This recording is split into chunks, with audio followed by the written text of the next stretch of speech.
Hey guys, you're watching Showbiz Insider. So March is officially the month of art in the UAE, from design days to Sikka to the Sharjah Biennale and of course Art Dubai itself, which is now the largest showcase of Arab art in the world. Now it's literally impossible to cover the entire scope of the event in just 10 minutes. So here's our pick of the highlights.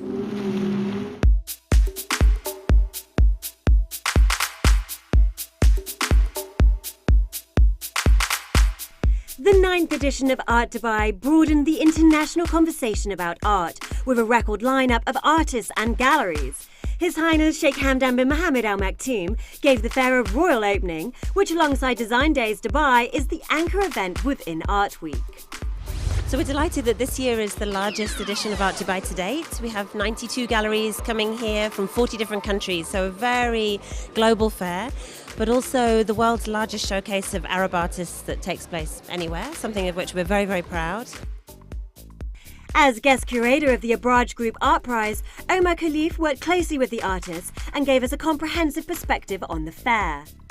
There's so many different programs and special features in Art Dubai this year. We've got contemporary, we've got modern, we've got marker. Can you give us a little bit of an overview of the contemporary halls, the main halls? Well, the contemporary halls for me as a curator often coming here, it's an opportunity to see essentially some of the key artists in the region, what they're producing recently. So you have a great gallery such as the Third Line, Andres Versemler, but also international galleries such as Krinzinger Gallery, for example, but also specially curated sections. So for me, I have a strong interest in Latin American art, and we have this year Antonia has commissioned for the Marco section a focus on Latin America, and we have this extensive program of publications, special projects within the halls themselves, but also outside of the halls and curated film programs as well. Encounters striking installations in some of the world's most established galleries in the contemporary halls, and discover the creative process and minds of award-winning artists. Marwan Sahmarani uses thick layers of paint to depict an interplay of movement, texture and colour, evoking the collective unconscious. Now, what is your process? What is the personal narrative behind these paintings? I think the narrative is more a reflection on the painting as a practice, and then behind that there is some message. But I think the message is more about the medium itself. But this canvas, especially this canvas, talk about an explosion. It's a universal explosion. It's a bomb, in fact. So, what questions do you ask yourself when you're staring at like a blank canvas? What do you ask yourself before you start to paint? I try to free myself first, to be without any conscious idea. How do you do that? I don't know. I still have the same problem in front of a white canvas. But at one point, when the need is there, it's come directly. You know, it's. So would you say that you go into a kind of like meditative state before you start painting? It take me like usually, especially a canvas like this, it could take me a week or 2 weeks before getting into it, and I keep it like this white and I stare at it for a couple of days until I'm ready mentally and even with the body, because as you see it's a big one, so I need to climb the Himalaya to get to it.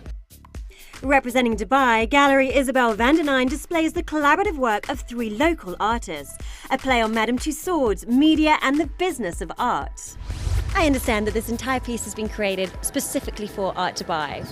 That's absolutely right, yeah. It was made in Dubai as well. The 3 artists, which is Ramin Harizadeh, Rokni Harizadeh and Hassam Rahmanian, they live and work together in Al Basha in Dubai. And everything from the floor to all the works made here are one project, really. I mean, all made around the same time, all based around this idea of various different ways of tracing and looking at what the meaning of tracing is today. And also, I think if you look a little bit closer at these works, it's also a little play on the idea of an art fair and what the experience of an art fair is like, a little bit provocative as well. From Dubai to Tunisia, this provocative wall installation is titled Socrates, which is also the name of the Tunisian fighter it portrays. A poignant piece after the recent attack on Tunisian Museum Le Bardo. It's Omar Bey, who's a Tunisian artist, considered as a young artist in Tunisia.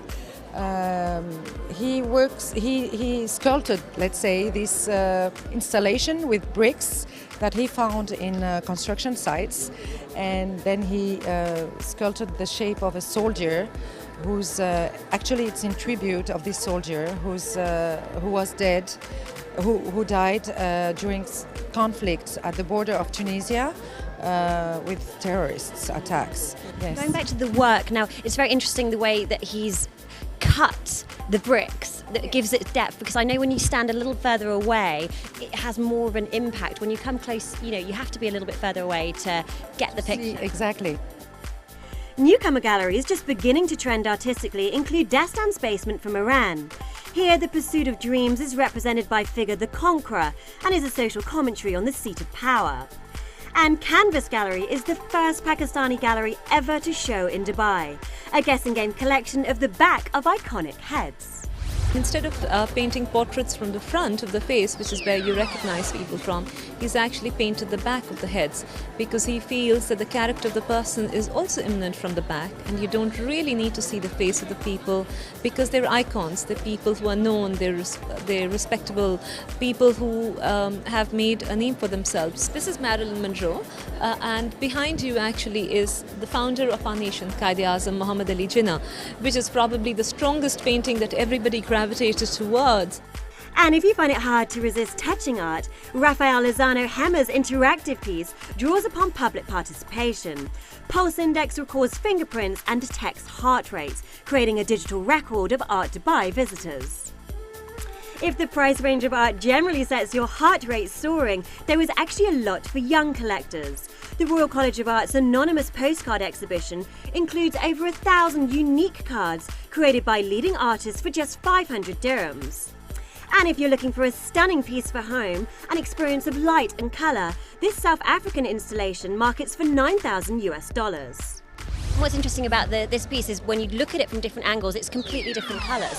What sort of techniques and what materials she used to create this? Well, Lindy first started to use, it's called radiant perspex. It's actually quite a rare acrylic material, which the artist first started to use when she exhibited at the Venice Biennale 3 years ago, representing South Africa. And that is something that makes it very special because it does have a full colour spectrum embedded in the actual fabric. So it responds to light in the most amazing ways, and actually even in darkened environments creates these beautiful shimmering shadows as well. Moving on to art from Latin America, the programme Marker looks at intersections between Latin America and the Arab world.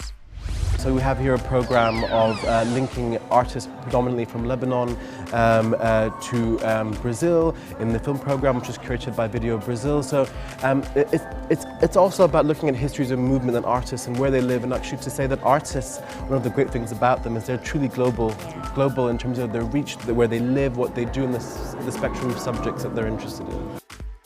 Marker takes a dynamic, multidisciplinary approach and includes books, sound projects, performance and film. And launched last year, Art Dubai Modern features artists who have proved influential in the 20th century, particularly the vibrant modern period of the 1940s to the 1980s, highlighting Lebanese painter Shafiq Aboud's abstracts, which are presented as a poetic ode to colour. Finally, the Abraaj Group Art Prize exhibition features new work by the 2015 winner, Ito Barada, a video titled Faux de Pas documenting fossil discoveries and exploitation in the region between the Atlas Mountains and the Sahara Desert, as well as previous works by 3 shortlisted artists. And it's not all about visuals. There was talking and technology at the Global Art Forum. Titled Download Update, this focused on the theme of technologies and their impact on the world of art, culture and beyond.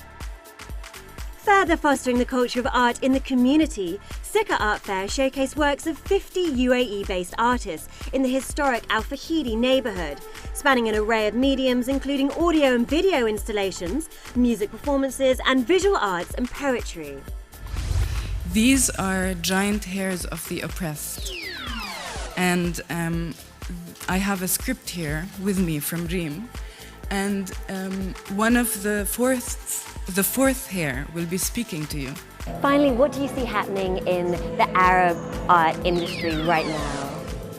I think what we're seeing is a real interest in the future. A lot of artists are using technologies to think about the possibilities of the future, but also my capacity as the guest curator for the Abraaj Group Art Prize, I've been working with artists who are really interested in history. So artists are also, because of the kind of proliferation of technologies, they're also looking back into time and thinking about historical strategies and techniques and how they can be appropriated and adopted and reimagined, because it's only through looking at history that we can actually get a sense of what the future might be. This year's Art Dubai was an expansive dialogue of the ever-evolving nature of art, an extraordinarily diverse roster of galleries and events, and a truly global art fair. So those were the big stories in art, society and fashion this month, and that brings us to the end of this edition of Showbiz Insider. Hope you loved the show, guys. Remember, you can check out our Facebook page, which is titled Showbiz Insider, and there's also our Twitter feed, which is @ZoeShowbiz. That's for your international Hollywood gossip. We'll be back same time next month with more local legends and Hollywood stars. See you then.